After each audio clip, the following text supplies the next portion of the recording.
বন্ধুরা, বাংলাদেশ এবং মিয়ানমার দক্ষিণ এশিয়ার দুই বৈরী প্রতিবেশী দেশ। বাংলাদেশ এবং মিয়ানমারের সামরিক শক্তি নিয়ে তুলনা করলে প্রথমে চোখে পড়ে দুই দেশের ভিন্ন ভিন্ন রাজনৈতিক বাস্তবতা ও সামরিক নীতিমালা। বাংলাদেশ সামরিক বাহিনী মূলত প্রতিরক্ষামূলক কৌশল ও আঞ্চলিক স্থিতিশীলতা বজায় রাখতে গড়ে উঠেছে, যেখানে মিয়ানমার দীর্ঘদিন ধরে অভ্যন্তরীণ সংঘাত ও বিদ্রোহ দমনে তাদের সামরিক বাহিনী ব্যবহার করে আসছে।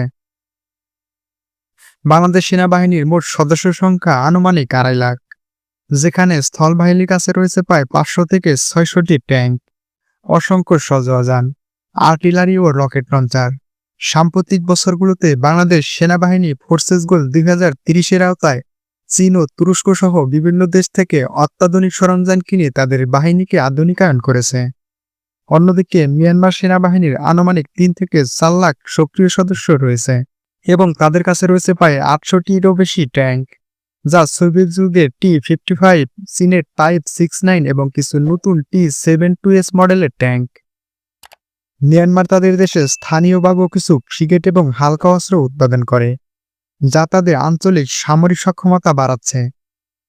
বিমান বাহিনীর দিকে তাকালে দেখা যায় বাংলাদেশের হাতে রয়েছে আনুমানিক ৪৪টি যুদ্ধবিমান, যার মধ্যে ৮টি রাশিয়ার MiG-29 এবং ৩৬টি চীনা F-7 যুদ্ধবিমান।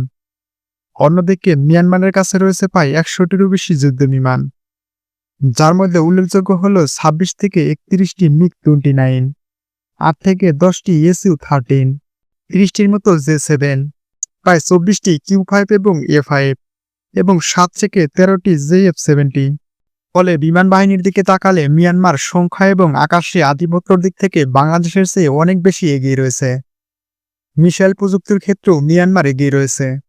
মিয়ানমারের হাতে রয়েছে হংসং 5 নামের উত্তর কোরিয়ার স্কোয়াড-বি ক্লোন সর্বপাল্লার ব্যালিস্টিক মিসাইল সিস্টেম, যেগুলোর পাল্লা পায় ১৫০ থেকে ২০০ কিলোমিটার।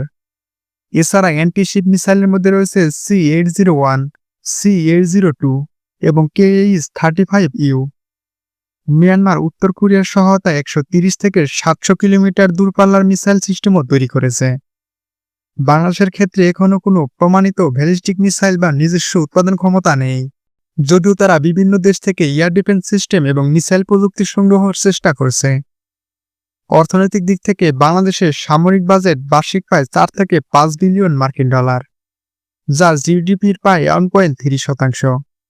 মিয়ানমারের সামরিক বাজেট অনুমানিক ২ থেকে ৩ বিলিয়ন মার্কিন ডলার, যেখানে দেশটির সেনাবাহিনীর প্রভাব ও গোপনীয়তার কারণে সঠিক তথ্য প্রকাশ করে না।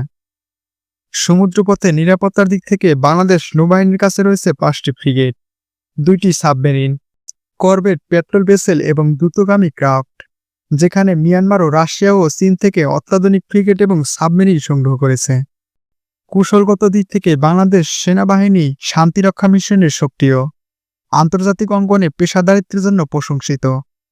অন্যদিকে মিয়ানমার সেনাবাহিনী দেশের অভ্যন্তরীণ বিদ্রোহ গোষ্ঠী দমনে ব্যস্ত থাকে। সার্বিকভাবে জনশক্তি এবং যুদ্ধ সরঞ্জাম সংখ্যায় মিয়ানমার কিছুটা এগিয়ে থাকলেও এক্ষেত্রে অনেক বেশি এগিয়ে রয়েছে বাংলাদেশ। বাংলাদেশ সামরিক বাহিনী তাদের আধুনিকায়ন এবং পেশাদার কাঠামোতে ক্রমে শক্তি সঞ্চয় করছে। বিশেষ করে ফোর্সেস গোল ২০৩০-এর মাধ্যমে নতুন যুদ্ধজাহাজ, সাবমেরিন, বিমান এবং স্থলযুদ্ধ সরঞ্জাম সংযোজনের ফলে বাংলাদেশের সামরিক শক্তি আগামী দশকে অনেক বাড়বে বলে বিশ্লেষকরা মনে করছেন।